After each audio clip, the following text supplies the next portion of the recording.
আসসালামু আলাইকুম বন্ধুরা, আশা করছি আপনারা সকলেই ভালো আছেন। তো আজকে আমি তৈরি করব ঝাল ঝাল পাস্তা। এই পাস্তাটা বড়রা এবং ছোটরা সবাই পছন্দ করে, খুবই ভালো লাগে খেতে। তো এই দেখুন পাস্তাগুলো আমি নিয়ে নিয়েছি, এবার সিদ্ধ করে নেব। তো দেখতে ভালোই লাগছে, ছোট ছোট ঝিনুকের মতো শেপ। আর অন্যান্য ম্যাকারনি পাস্তাগুলো পাওয়া যায়, সেগুলো অন্য আকার হয়ে থাকে। আমার সাথে সাথে আমার ছোট মামনিটাও হাত দিয়ে এই পাস্তাগুলো দেখছিল। তো যাই হোক, এবার আমি বয়েলটা করে নিচ্ছি। তো মোটামুটি অল্প পরিমাণ পানি দিয়ে আমি এখানে সিদ্ধ করে নিয়েছি।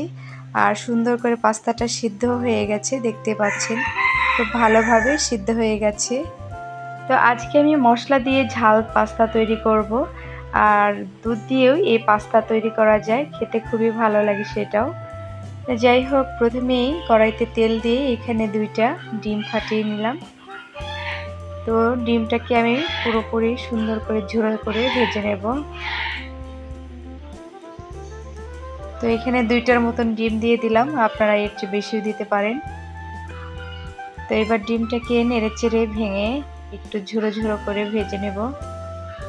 বন্ধুরা, এখনও যারা আমার চ্যানেলটিকে সাবস্ক্রাইব করেননি, আশা করছি তারা সকলেই সাবস্ক্রাইব করে দেবেন এবং পাশে থাকা বেল আইকনটি প্রেস করে রাখবেন।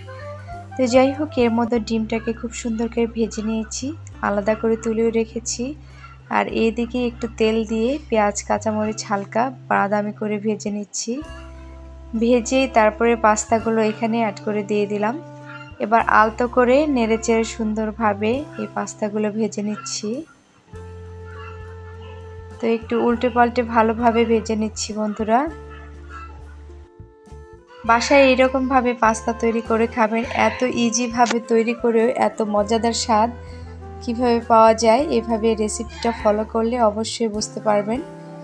বেশ কিছুক্ষণ সময় নিয়ে পাস্তাগুলো ভেজে নিয়েছি। তো আপনারা অবশ্যই বাসায় বাচ্চা থাকলে বাচ্চাদের এইভাবে তৈরি করে দেবেন, ওরা খেয়ে অনেক মজা পাবে। তো আমার ছেলে মেয়েকে আমি এইভাবে তৈরি করে দিই, ওরা খেতে খুবই আনন্দ পায়, ভালো লাগে ওদের কাছে। তো যাই হোক, এখানে আমি ডিমটা এবং মশলা দিয়ে দিলাম, এখানে ম্যাগি মশলা দিয়ে দিয়েছি। তো যাই হোক বন্ধুরা, এবার নেড়ে চেড়ে আর একটু ভেজে নিলেই কিন্তু মোটামুটি হয়ে যাবে। তো দেখতেই পাচ্ছেন মোটামুটি খুব সুন্দরভাবেই আমি তৈরি করে ফেলেছি। আর পাস্তাটাও খুব ভালো করে সিদ্ধ করে নিতে হবে, না হলে কিন্তু তেমন একটা ভালো লাগবে না। তো যাই হোক, আর একটু সময় নিয়ে আমি ভেজেই নামিয়ে ফেলবো। মোটামুটি প্রায় হয়ে গেছে বন্ধুরা, আমি এবার নামিয়ে ফেলবো। আর আজকের এই ভিডিওটি যদি ভালো লেগে থাকে অবশ্যই একটি লাইক করবেন, আর এইভাবে অবশ্যই বাসায় তৈরি করে খাবেন এরকম পাস্তা। আশা করছি অনেক অনেক ভালো লাগবে। তো দেখুন কালারটা দেখুন কত সুন্দর লাগছে, একদম খেতেও দুর্দান্ত মজার লাগে বন্ধুরা। তো যাই হোক বন্ধুরা, আজকে এই ভিডিওটি আমি এই পর্যন্তই শেষ করব। সবাই ভালো থাকুন, সুস্থ থাকুন। আল্লাহ হাফিজ।